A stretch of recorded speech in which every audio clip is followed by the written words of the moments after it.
اعوذ باللہ من الشیطان الرجیم بسم اللہ الرحمن الرحیم قال رب اشرح لی صدری ویسر لی امری واحلل عقدۃ من لسانی یفقہوا قولی صدق اللہ العظیم وصدق رسولہ النبی الکریم۔ عزیز طلباء و طالبات اور میرے پیارے ناظرین، السلام علیکم ورحمۃ اللہ۔ گزشتہ روز ہم نے شیخ غلام حمدانی مصحفی کی مکمل غزل کی تھی اور آج ان کا دوسرا کلام، ان کے معنی، مفہوم اور اس کی وضاحت کریں گے۔ توجہ سے سماعت کریں۔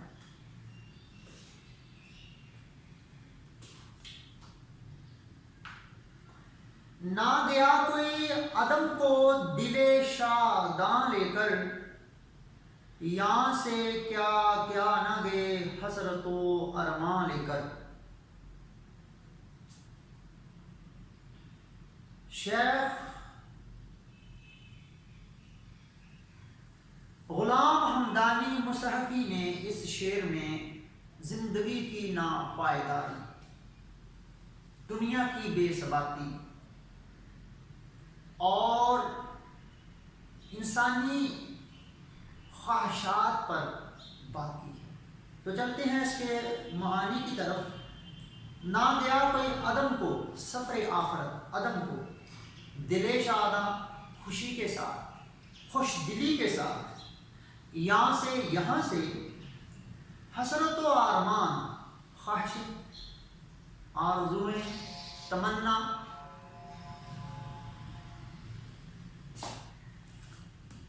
عزیز طلباء و طالبات، اس غزل کے پہلے شعر کے مفہوم کی طرف چلتے ہیں کہ آخرت کے سفر پر کوئی بھی خوشی سے روانہ نہیں ہوتا، بلکہ بہت سی ناتمام خواہشوں کے ساتھ رخصت ہوتا ہے، بلکہ بہت سی یا بہت ساری نامکمل، ناتمام خواہشوں کے ساتھ رخصت ہوتا ہے۔ شیخ غلام حمدانی مصحفی نے زیر تشریح شعر میں انسانی زندگی اور انسان کے دلوں میں جو خواہشات جنم لیتی ہیں، ایک کے بعد دو، دو کے بعد 10، 10 کے بعد 100، 100 کے بعد سینکڑوں، اس پر انہوں نے بات کی ہے اور اس کے ساتھ ساتھ دنیا کی ناپائیداری، دنیا کی بے ثباتی، دنیا کے فنا ہونے کا بہترین نقشہ کھینچا ہے۔ تو بڑے ہی خوبصورت انداز کے ساتھ، شاعرانہ انداز میں، اور ان کی شاعری کا یہ ایک خاصہ ہے کہ وہ اپنی شاعری میں دبے چھپے لفظوں کے ساتھ جو ہے وہ اپنی بات کہہ کر سمجھا کر آگے نکل جاتے ہیں۔ تو زیر تشریح شعر میں شیخ غلام حمدانی مصحفی نے یہ بیان کیا ہے کہ انسان جب اس دنیا میں آتا ہے تو اس دنیا کی رنگینیوں میں اور اپنی خواہشات کی تکمیل کے لیے ہر وقت دنیا کو حاصل کرنے کے لیے وہ اس قدر مغن ہو جاتا ہے کہ وہ اپنے حقیقی سفر آخرت کو بھول جاتا ہے۔ تو لہذا جب موت کا فرشتہ اس کو دبوچتا ہے، موت کا فرشتہ جب اس کی روح قبض کرنے کے لیے آ جاتا ہے، تو پھر پیچھے مڑ کر جب انسان دیکھتا ہے تو پھر اس کے پاس پچھتاوے کے سوا کچھ نہیں ہوتا کہ کاش اس دنیا میں رہتے ہوئے میں نے اپنی زندگی کو بہتر بنانے کے لیے، مستقبل کو بہتر بنانے کے لیے بہت کچھ اکٹھا تو کر لیا، کاش سفر آخرت پر جانے کے لیے میں نے کچھ زیادہ کر لیا ہوتا، کچھ اکٹھا کر لیا ہوتا۔ تو لہذا یہاں تصوف کے رنگ میں شیخ غلام حمدانی مصحفی ہمیں درس عمل دے رہے ہیں کہ ہمیں آخرت کے سفر پر روانہ ہونا ہے اور اس سفر کے لیے ہمیں کچھ زیادہ راہ بھی اکٹھا کرنا ہوگا. لہذا اگر انسان سفر آخرت کی فکر کو چھوڑ کر اس دنیا کی خواہشات کو اپنے دل کے اندر جنم دے دے گا، بہت ساری خواہشات جنم لے لیں گی، تو پھر وہ اپنے سفر آخرت کو بھول جائے گا. پھر اس کی ایک کے بعد دو، دو کے بعد چار، چار کے بعد 40، 40 کے بعد سینکڑوں خواہشات جنم لیں گی اور اس کی خواہشات جو ہیں وہ کبھی بھی کم نہیں ہوں گی. لہذا بڑے ہی خوبصورت انداز کے ساتھ کہ انسان جب مرتا ہے تو مرنے کے بعد بھی یہ خواہش ضرور کرتا ہے. کیا خواہش کرتا ہے؟ جس کو بڑے ہی خوبصورت انداز کے ساتھ شاعر بیان کرتا ہے کہ انسان کی خواہشوں کی کوئی انتہا نہیں، انسان کی خواہشوں کی کوئی انتہا نہیں، 2 گز زمین بھی چاہیے 2 گز کفن کے بعد. کہ انسان اس دنیا میں خواہشات اپنے دل میں لیے جب رخصت ہوتا ہے تو رخصت ہونے کے ساتھ ساتھ اس دنیا سے جانے کے ساتھ ساتھ مزید خواہش رکھتا ہے کہ مجھے اچھا کفن بھی ملے اور مجھے 2 گز زمین بھی ملے. اور یہ بات نصیبوں کی ہے.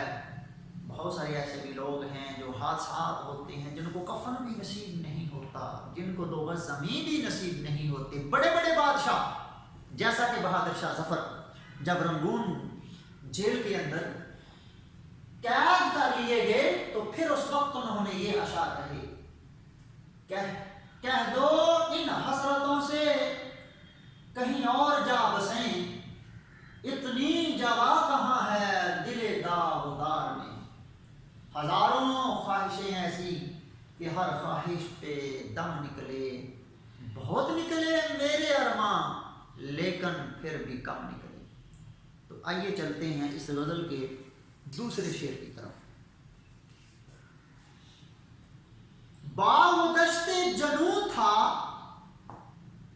کہ کبھی جس میں سے لالا و گل گے ثابت نہ گریباں لے کر. باغ سے مراد تشبیہ کا یہاں سہارا لیا ہے. تشبیہات کے رنگ یہاں بکھیرے ہیں اس شعر میں. باغ سے مراد یہ دنیا ہے. دشت جنوں، دشت صحرا کو بھی کہتے ہیں، جنگل کو بھی کہتے ہیں. جنوں دیوانگی کا جنگل یا دیوانگی کا صحرا. یہ دنیا ایک جنوں دیوانگی کی حد تک ہے. اس کے بعد لالا و گل، لالا و گل سرخ رنگ کے پھول، ثابت نہ گریباں لے کر، یعنی کوئی بھی اس دنیا سے اپنے گریباں کو سلامت لے کر نہیں گیا. جس طرح گریباں کو پھاڑ دیا جاتا ہے تو قمیض کی یا شرٹ کی وہ ایک حیت جو ہے، جو شکل ہے وہ بدل جاتی ہے. اسی طرح انسان اس دنیا سے کبھی بھی سلامت نہیں گیا، اس کو مر کر جانا ہے. تو آتے ہیں اس غزل کے مفہوم کی طرف. دوسری اس غزل کے شعر نمبر 2 کا مفہوم مطلب کچھ یوں ہے کہ دیوانگی کے باغ سے کوئی بھی اپنا گریباں سلامتی کے ساتھ لے کر رخصت نہ ہوا. یعنی اس دنیا سے کوئی بھی انسان سلامتی کے ساتھ رخصت نہیں ہوا، وہ مر کر گیا. زیر تیسری شعر میں بھی جس طرح اوپر والے شعر میں شاعر نے انسان کی مختصر سی زندگی کا بہترین نقشہ کھینچا ہے، اور جس کو قرآن پاک نے بھی اپنی زبان میں یوں بیان کیا ہے، کلو نفس ذائقۃ الموت، کہ ہر انسان کو، زیرو کو موت کا ذائقہ چکھنا ہے، اسے مرنا ہے. الذی خلق الموت والحیات لیبلوکم ایکم احسن عملا. ہم نے زندگی اور موت کو اس لیے پیدا کیا ہے تاکہ ہم انہیں آزما سکیں. لیبلوکم ایکم احسن عملا، کہ تم میں سے اچھی عمل کون کرتا ہے.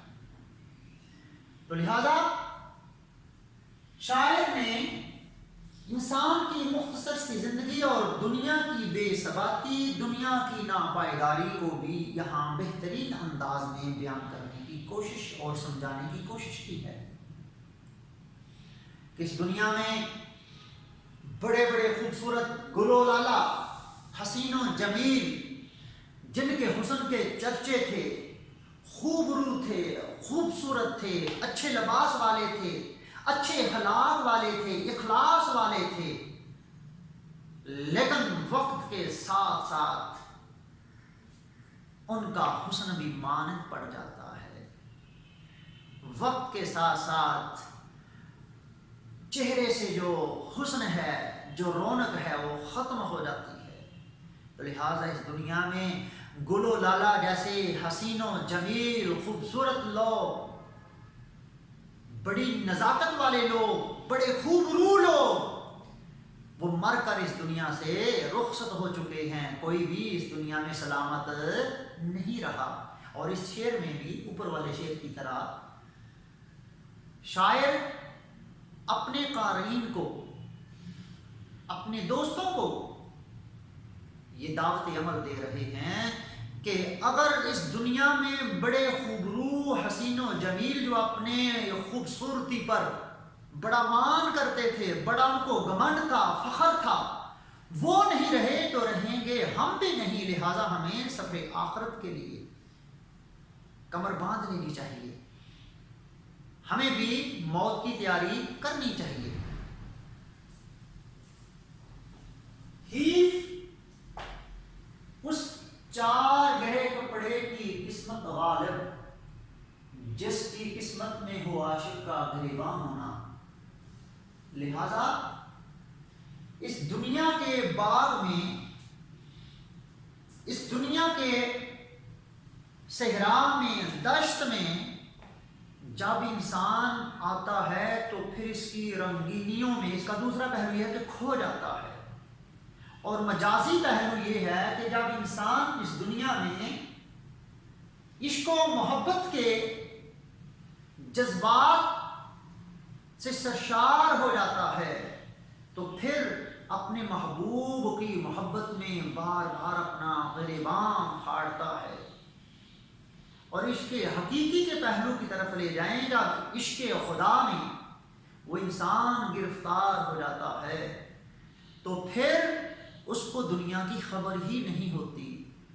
وہ دیوانگی کے عالم میں، وہ جنون کے عالم میں، خداوند کریم کی محبت میں وہ اپنا گریباں جو ہے وہ بار بار پھاڑتا ہے۔ اور دوسرا رنگ، اس میں دو رنگ بیان ہوئے ہیں، ایک دنیا کی بے ثباتی اور دوسرا انسانی زندگی پر، انسانی زندگی کی ناپائیداری پر، مختصر سی زندگی پر، کہ اگر اس دنیا میں انسان رہتا ہے، اس دنیا میں زندگی گزارتا ہے، خواہ وہ عشق حقیقی کے رنگ میں ہو، خواہ وہ عشق مجازی میں، تو پھر بھی اس دنیا کو چھوڑ کر اسے جانا پڑے گا، اور وہ سلامتی کے ساتھ نہیں اس دنیا سے رخصت ہوتے، ان کو مر کر جانا ہے، موت کا کڑوا گھونٹ پی کر جانا ہے۔ کل نفس ذائقۃ الموت کے اس زمرے میں آنا پڑے گا، اس دنیا سے ان کو جانا پڑے گا۔ پھاڑا ہزار جا سے گریباں صبر میر، کیا کہہ گئی نسیم سحر گل کے کان میں۔ آتے ہیں اس غزل کے تیسرے شعر کی طرف۔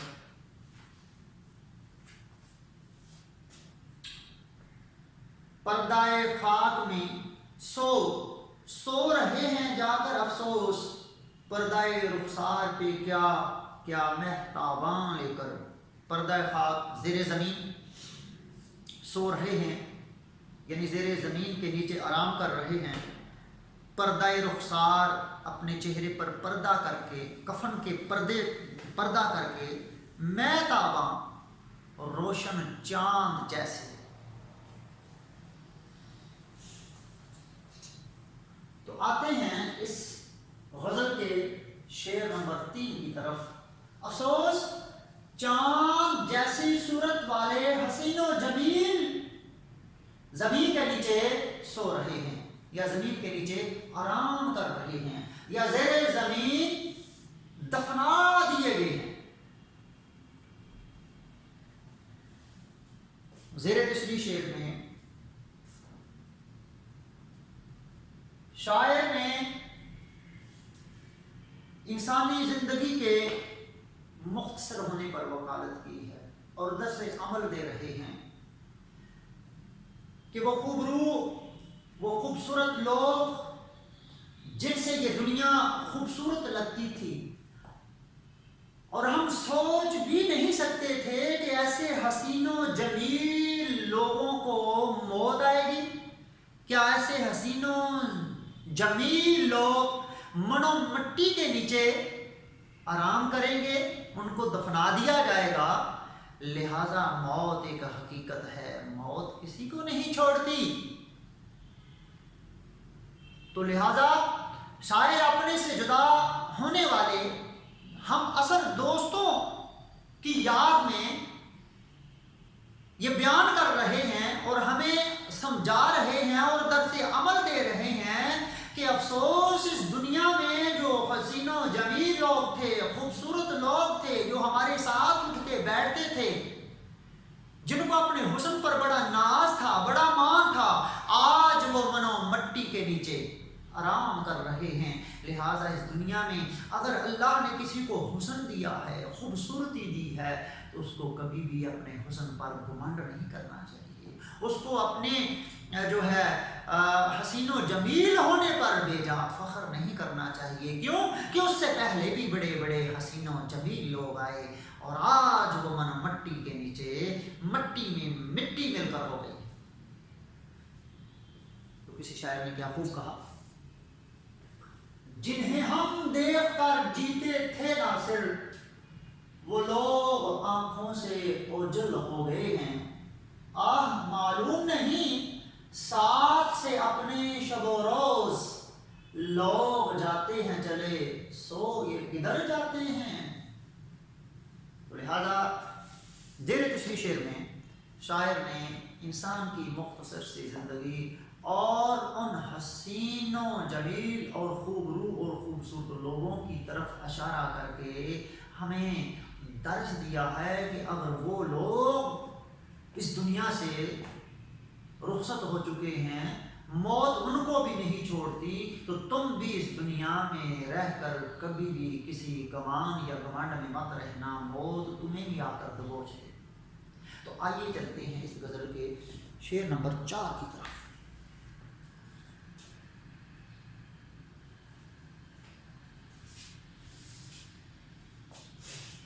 ابر کی طرح سے کر دیویں گے عالم کو نہال، ہم جدھر جاویں گے یہ دیدہ گریاں لے کر۔ جی ابر کی طرح، بادل کی طرح، بارش کی طرح، کر دیویں گے کر دیں گے عالم کو نہال، یعنی دنیا کو جل تھل کر دیں گے، ہر طرف پانی ہی پانی کر دیں گے۔ دیدہ گریاں کا مطلب ہے روتی ہوئی آنکھوں کے ساتھ، یا آہو فغاں، چیخو پکار، رونا دھونا، جس کا مفہوم کچھ یوں ہے کہ ہم روتی ہوئی آنکھوں سے جدھر بھی جائیں گے اس دنیا کو جل تھل کر دیں گے۔ زیر تشریح شعر میں شاعر نے انتہائی دکھی، انتہائی مجبور و لاچار ہونے پر ایک بہترین نقشہ کھینچا ہے، اور شاعر نے اشارہ کیا ہے کہ میں انتہائی مجبور ہوں، دکھوں سے چور ہوں، لہذا میں اگر رو پڑا، یعنی شاعر نے یہاں بہت بڑی مبالغہ آرائی سے کام لیا ہے جس کے دو پہلو نکلتے ہیں، دو طرح سے رونا ہے۔ ایک شاعر روتا ہے اپنے محبوب کی طرف سے ملنے والے غموں کی وجہ سے، اگر میں رو پڑوں گا تو لوگ میری آہو بقا، میری چیخو پکار کو دیکھ کر، میرے شدت غم اور میری اس کافیت کو دیکھ کر لوگ بھی میرے ساتھ رونا شروع کر دیں گے۔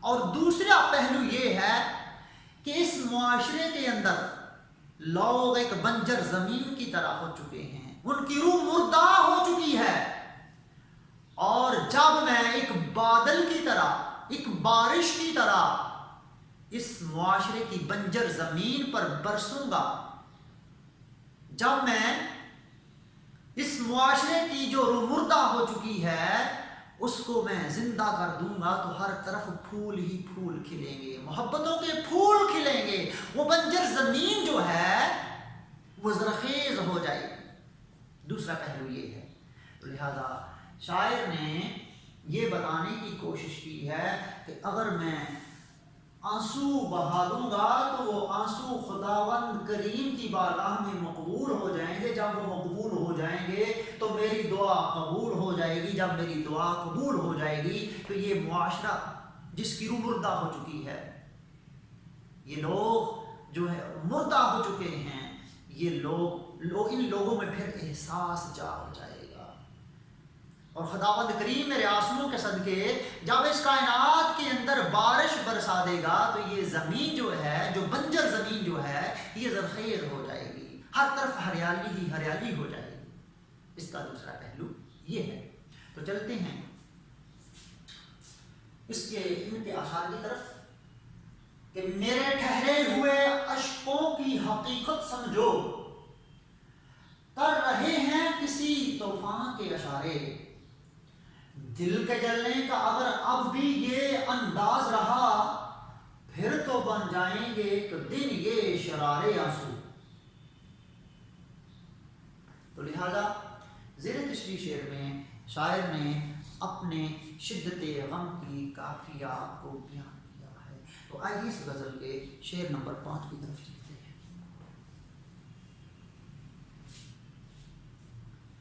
پھر گئی سوئے اسیران قفس باد صبا، خبر آمدے ایام بہاران کر، پھر گئی سوئے کی طرف، اسیران بند، اسیران قیدیوں کو کہتے ہیں، قفس پنجرے میں موجود قیدیوں کی طرف، باد صبا صبح کی ہوا،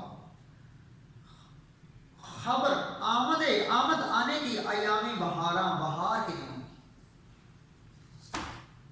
جس کا مفہوم کچھ یوں ہے کہ باد صبا پنجرے میں قید پرندوں کی طرف موسم بہار کے آمد کی خبر لے کر گئی ہے۔ زیر تشریح شعر میں شاعر نے انتہائی خوبصورت کے ساتھ یہ بیان کرتے ہیں کہ اگر انسان پر برا وقت آتا ہے تو اسے اچھے دنوں کی، اسے اچھے وقت کا بھی انتظار کرنا چاہیے۔ ہر اچھے وقت کے بعد برا وقت، اور ہر برے وقت کے بعد اچھے دن بھی آتے ہیں۔ تو شاعر نے ان اشعار میں امید کی جو ایک قرن ہے اس کی طرف اشارہ کیا ہے کہ جب انسان پر برا وقت آتا ہے، شاعری میں بہار اور خزاں سے مراد یہی ہے کہ جب موسم خزاں ہوتی ہے تو باغوں میں پھول جو ہیں وہ مرجھا جاتے ہیں، درختوں پر زرد پتے آ جاتے ہیں، کلیاں مرجھا جاتی ہیں، چمن میں باغ میں ویرانہ ہو جاتا ہے، چڑیاں بلبلیں طوطیاں قمریاں وہاں سے ہجرت کر جاتی ہیں، اور جب موسم بہار آتی ہے تو پھر ایک امید کی کرن، ایک خوشی کی لہر لے کر آتی ہے۔ تو اسی طرح وہ لوگ جو اس وقت مصیبت میں گرفتار ہیں، اسی طرح وہ لوگ جو اس وقت قید و بند کی صعوبتیں برداشت کر رہے ہیں، ایک نہ ایک دن ضرور وہ اس قید سے آزادی حاصل کر لیں گے۔ دراصل ان اشعار کی جو ترجمانی ہے یہ سن 1857 کی جنگ آزادی کے بعد جو حالات و واقعات تھے اس کی طرف اشارہ کر رہے ہیں کہ جب مسلمانوں پر انگریزوں نے ظلم و ستم اٹھائے، مسلمانوں کو قید کر دیا گیا، ان کو گاجر مولی کی طرح کاٹ دیا گیا، تو پھر شاعر نے ان کو ایک امید دلائی کہ اگر تم پر برا وقت ہے تو اچھے وقت کی بھی ہمیں جو ہے وہ امید رکھنی چاہیے۔ اور اللہ نے بھی اپنے لاریب کلام میں ارشاد فرمایا ہے لا تقنطوا من رحمت اللہ، کہ کبھی بھی انسان کو میری رحمت سے مایوس نہیں ہونا چاہیے۔ تو لہذا شاعر نے بھی اپنے قارئین کو یہ درس عمل دیا ہے کہ انسان کو کبھی بھی برے وقت میں مایوس نہیں ہونا چاہیے، اسے بہار، موسمی بہار جو ہے یعنی اچھے دن جو ہیں ان کی امید رکھنی چاہیے۔ انسان کو کبھی بھی دل برداشتہ نہیں ہونا چاہیے۔ اگر آج اس پر برا وقت ہے تو آنے والا جو کل ہے مستقبل اس کے لیے بہت ساری خوشخبریاں لے کر آئے۔ اے دل بے قرار چپ ہو جا، جا چکی ہے بہار چپ ہو جا، بلبل کو باغباں سے ناس یار سے گلا، قسمت میں قید رکھی تھی فصل بہار میں۔ لہذا جب انسان پر برا وقت آتا ہے تو اس برے وقت کو اچھے وقت کے آنے پر، اچھے وقت کی امید پر کاٹ لینا چاہیے، بسر اتار لینا چاہیے، اور انسان کو اپنی قسمت کے ساتھ سمجھوتا کر لینا چاہیے۔ آئیے چلتے ہیں اس غزل کے آخری شعر کی طرف۔ مصحفی گوشائے عزلت کو سمجھ تخت شہی، کیا کرے گا تو اب ملک سلیمان لے کر۔ بڑا ہی خوبصورت شعر۔ گوشائے عزلت، گوشائے تنہائی، ابس فضول بیکار، ملک سلیمان کی بادشاہت۔ تو آئیے اس غزل کے آخری شعر مقطع کے مفہوم کو، اس کے مطلب کو سمجھتے ہیں کہ شاعر نے کیا بیان کیا ہے۔ مصحفی گوشائے تنہائی کو بادشاہ کا تخت سمجھ، تیرے لیے تو تخت سلیمان ہی فضول ہے۔ شاعر نے یہاں صوفیانہ رنگ بکھیرے ہیں، شاعر نے یہاں بڑی ہی خوبصورتی کے ساتھ یہ بتایا ہے اور سمجھانے کی کوشش کی ہے کہ یہ دنیا فنا ہو جانے والی ہے، اس دنیا میں بڑے بڑے بادشاہ، بڑے بڑے روب اور جلال والے جو بادشاہ، وہ بھی اس دنیا میں نہیں رہے، ان کی سلطنتیں تباہ و برباد ہو گئیں، وہ بھی اس دنیا سے کوچ کر گئے ہیں۔ تو لہذا مصحفی گوشۂ تنہائی کو بادشاہ کا تخت سمجھ، یعنی گوشۂ تنہائی میں اگر تو بیٹھ کر، تنہائی میں بیٹھ کر اللہ کا ذکر کرے گا تو وہ بھی تیرا ذکر کرے گا، جیسا کہ فَاذْكُرُونِي أَذْكُرْكُمْ، اے بندے تم میرا ذکر کرو میں تیرا ذکر کروں گا۔ تو جب انسان اس دنیا سے کٹ کے، اس دنیا کو چھوڑ کر، اس دنیا کی خواہشوں کو چھوڑ کر، اس دنیا کی رنگینیوں کو چھوڑ کر تنہائی میں بیٹھ کر اللہ اللہ کرتا ہے، اللہ کو یاد کرتا ہے، اللہ کا قرب حاصل کر لیتا ہے، تو اس سے بڑی کوئی بادشاہت نہیں ہے۔ جب اللہ تبارک و تعالیٰ کا انسان قرب حاصل کر لیتا ہے تو اللہ کی طرف سے ملنے والی جو بادشاہت ہے وہ ختم نہیں ہوتی، وہ بے تاج بادشاہ ہوتا ہے۔ تو لہٰذا شاعر نے کہا کہ جس کو اللہ تبارک و تعالیٰ فقیری کی، استغنا کی بادشاہت دے دیتا ہے، وہ دنیا کی بادشاہت کے پیچھے نہیں بھاگتا، خواہ وہ تخت سلیمان ہی کیوں نہ ہو۔ حالانکہ تخت سلیمان، حضرت سلیمان جو تھے ایک بہت بڑے اللہ کے عظیم پیغمبر گزرے ہیں، جن کے قبضے میں ہوا تھی، جن کے قبضے میں جنات تھے، بڑے روب والے باروب بادشاہ تھے، تو لہٰذا ان کے تخت کو بھی فضول کہہ دیا ہے، اس کے تخت کو بھی، ان کی بادشاہت کو بھی انہوں نے ٹھوکر مار دی ہے کہ جو اللہ تبارک و تعالیٰ کا قرب حاصل کر لیتے ہیں، اور قرب حاصل کرنے کے بعد جب اللہ تبارک و تعالیٰ ان کو اپنے کرم سے، اپنے فضل سے نواز دیتا ہے، تو پھر تخت سلیمان جیسے ویسے جو بادشاہت ہے وہ بھی اس کے سامنے حقیر بادشاہت ہے۔ تو لہٰذا حقیقی بادشاہت کیا ہے؟ استغنا، متقی ہو جانا، پرہیزگار ہو جانا، اپنے دل کو دنیاوی خواہشات سے پاک کر لینا۔ تو لہٰذا شاعر کے نزدیک سب سے بڑی جو بادشاہت ہے، سب سے بڑا جو تحفہ ہے، سب سے بڑی جو نعمت ہے، سب سے بڑی جو دولت ہے وہ ہے استغنا کی۔ تو لہٰذا شاعر نے استغنا کی دولت کو اور دنیا کی بادشاہت کا آپس میں موازنہ کیا ہے اور یہ سمجھانے کی کوشش کی ہے کہ اگر تم گوشہ تنہائی میں بیٹھ کر اللہ تبارک و تعالیٰ کی ذات کو حاصل کر لو گے تو پھر تمہیں ایسی بادشاہ سے اللہ تبارک و تعالیٰ نواز دیں گے جو کبھی بھی ختم نہیں ہوتی۔ لہٰذا اللہ تبارک و تعالیٰ ہمیں استغنا جیسی عظیم دولت سے مالا مال فرمائے۔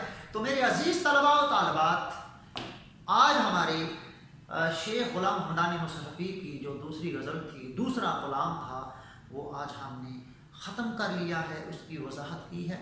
اور میں اپنے ناظرین سے یہ گزارش کروں گا کہ اگر آج آپ کو یہ کلام پسند آیا ہے تو اس کو ضرور سبسکرائب کیجئے، اور کل تک کے لیے مجھے اجازت دیں۔ اللہ حافظ۔